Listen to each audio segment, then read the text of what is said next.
नमस्कार साथियों, स्वागत है आपका इस यूट्यूब चैनल पे। हम लोग लगातार तैयारी हमारी जो चल रही है बहुत तेज़ी से चल रही है। सभी वीडियोस पर आप लोग का जो रिस्पांस है वो उम्दा है। धीमे धीमे ये बढ़ रहा है, काफ़िला बढ़ता चला जा रहा है। जो न्यू व्यूअर्स हैं प्लीज़ पूरी वीडियो देखा करिए, लास्ट तक देखा करिए। सभी चीज़ें इम्पॉर्टेंट होती हैं, कोई भी चीज़ बकवास नहीं है यहाँ पर। क्योंकि मेरे पास समय होता है कम, तो मैं चीज़ें भी वो लेके आता हूँ जो वाकई में आपके लिए ज़रूरी है या आपको पता होना चाहिए। पेपर में क्या आएगा वो तो पेपर सेट करने वाले जानते हैं, बट हमें अपनी तैयारी पूरी रखनी है। कोई भी ऐसा पॉइंट छोड़ना नहीं होता जो पेपर में हमें खल जाए। तो चलिए स्टार्ट करते हैं हमारी जियोग्राफी की ये सीरीज़, जिसका अगला टॉपिक है अर्थ लैंड फॉर्म्स या फिर पृथ्वी के स्थल रूप। ये केवल इम्पॉर्टेंट एमसीक्यू नहीं है, माफ़ करिएगा, एक्चुअल में ये पूरा जो चैप्टर है उसका ये एक पूरा समरी या फिर सभी महत्वपूर्ण चीज़ों को लेकर मैं आ चुका हूँ। पहला सबसे इम्पॉर्टेंट चीज़ कि पृथ्वी के स्थल रूप या फिर लैंडफॉर्म्स भला क्या है, तो देख लेते हैं।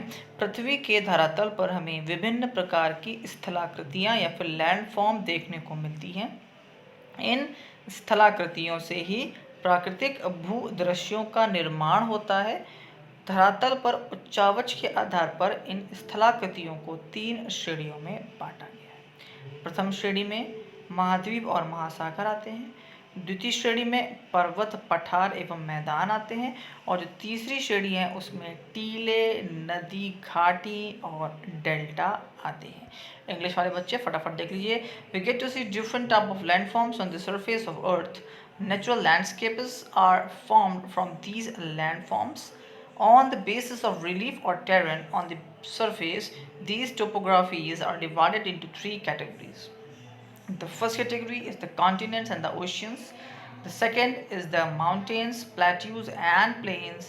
And the third one is river valleys and the deltas. तो ये चीज़ आपको यहाँ पे क्लियर हो गई होंगी कि एक्चुअल में क्या स्थलाकृतियाँ हैं और उनको कैसे क्या बांटा गया है।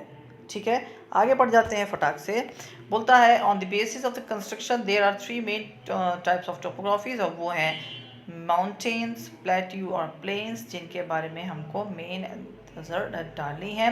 निर्माण के आधार पर स्थलाकृतियों के 3 मुख्य प्रकार होते हैं। ये हैं पर्वत, पठार और मैदान, और इन्हें धरातल पर द्वितीय श्रेणी के स्थल रूप कहते हैं। ये अभी हम पीछे पढ़ के आए हैं।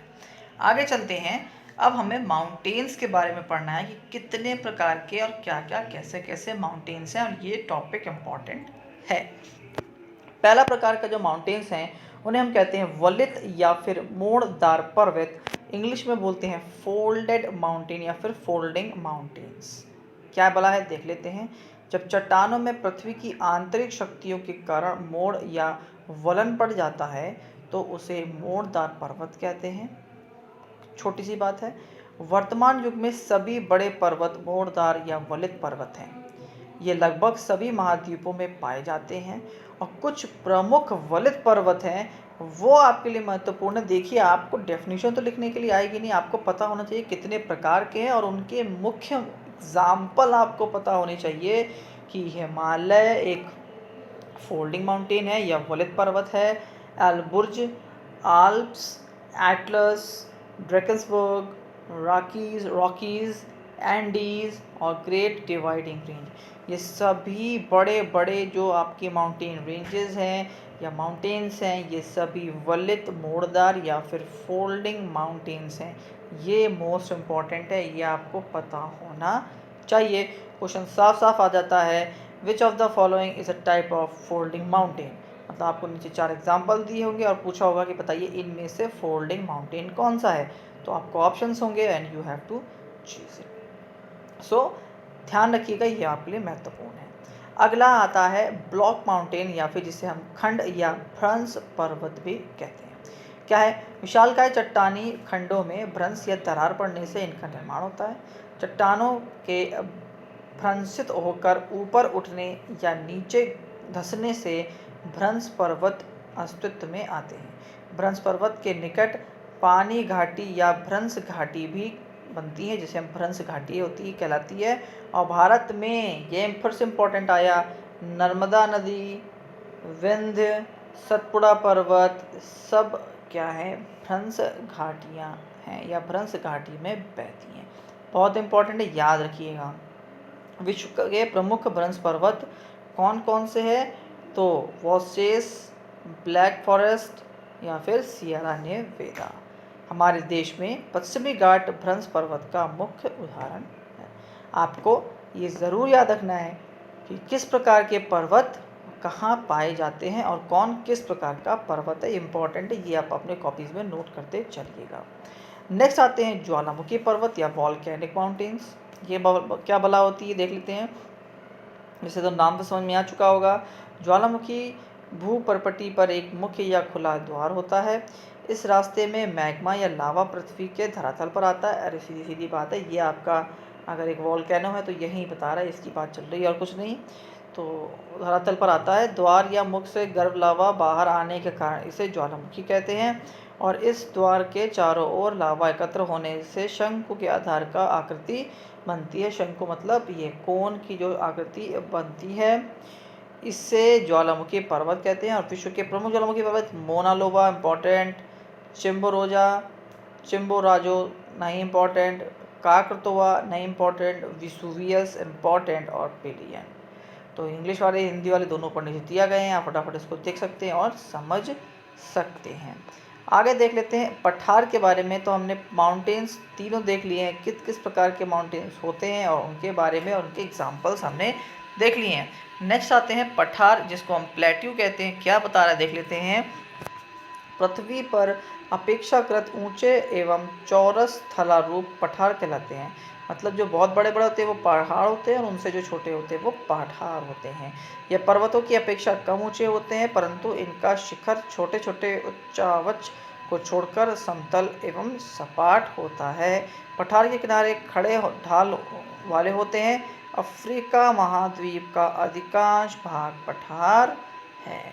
तो भैया भारत का प्रायद्वीपीय भाग जो है पठार का मुख्य उदाहरण है।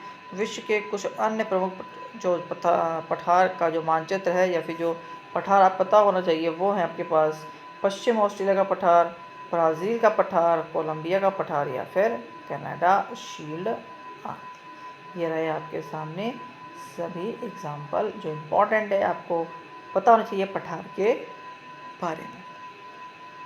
प्लेन्स बारे में देख लेते हैं। भाई प्लेन्स पे कुछ ज़्यादा खास होता नहीं है। तो प्रायः भूपटल पर समतल किंतु निचले स्थलों को मैदान कहते हैं। इनका ढाल मंद होता है तथा छोटे छोटे उच्चावच को छोड़कर ये समतल एवं सपाट ही होते हैं। उत्तर भारत का मैदान विश्व के प्रमुख मैदानों में से एक है। विश्व के कुछ अन्य प्रमुख मैदान कौन कौन से हैं? तो यूरोप का मैदान बहुत इंपॉर्टेंट है, साइबेरिया का मैदान,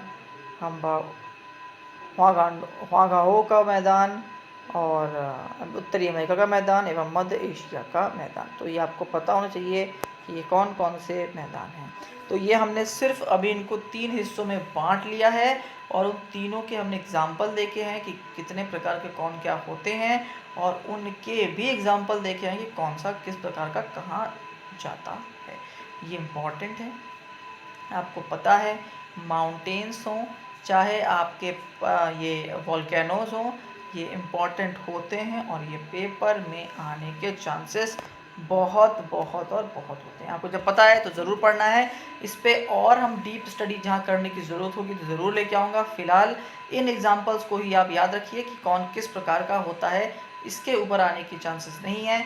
और अगर कोई इंपॉर्टेंट क्वेश्चन इससे रिलेटेड दिखेगा तो जो बाद में हम केवल क्वेश्चन आंसर की टेस्ट सीरीज चलाएंगे वहाँ से आप कंप्लीट कर सकते हैं। लास्ट तक देखने के लिए धन्यवाद। इसी तरीके से अपना प्यार दिखाते रहिए, लाइक से सब्सक्राइब करते रहिए। चलते हैं, आज की वीडियो यहीं समाप्त होती है। Thank you and have a nice day.